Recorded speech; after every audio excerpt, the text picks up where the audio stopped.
Соода мамилелерин либералдаштыруу, транспорттук транзиттик инфратүзүмдөрдү өнүктүрүү, жаңчыл жана индустриалдык кызматташтык алакаларды арттыруу биздин өлкөлөрдүн өнүгүү деңгээлиндеги айырмачылыктарды азайтууга, трансконтиненталдык жана деңиз жолдоруна чыгууга жол ачат. Бул туурасында Жогорку Кеңештин төрагасы Дастанбек Жумабеков Нур-Султан шаарында өтүп жаткан Евразия өлкөлөрүнүн парламент спикерлеринин 4-чү отурумунда билдирди.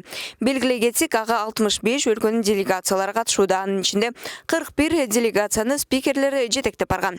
Евразия өлкөлөрүнүн парламент төрагаларынын биринчи отуруму 2016 жылы Москва шаарында, экинчиси 2017 жылы Түштүк Кореянын Сеул шаарында, ал эми 3-чү отуруму 2018 жылы Анталия шаарында өткөн. Бул иш-чараны жыл сайын өткөрүп туруу демилгеси Орусия менен Түштүк Кореяга таандык.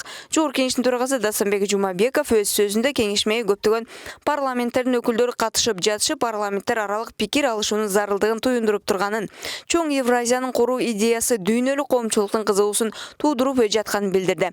Жумабеков колдо турган бардык мүмкүнчүлүктөрдү ишке ашырууда Евразия экономикалык биримдигинин жибек жолу экономикалык алкагын жана Европа биримдигин бирдиктүү интеграциялык долбоорго бириктирүү, туруктуу жана коопсуз дүйнө курумунун мыкты үлгүлөрүнүн бири болоруна токтолду.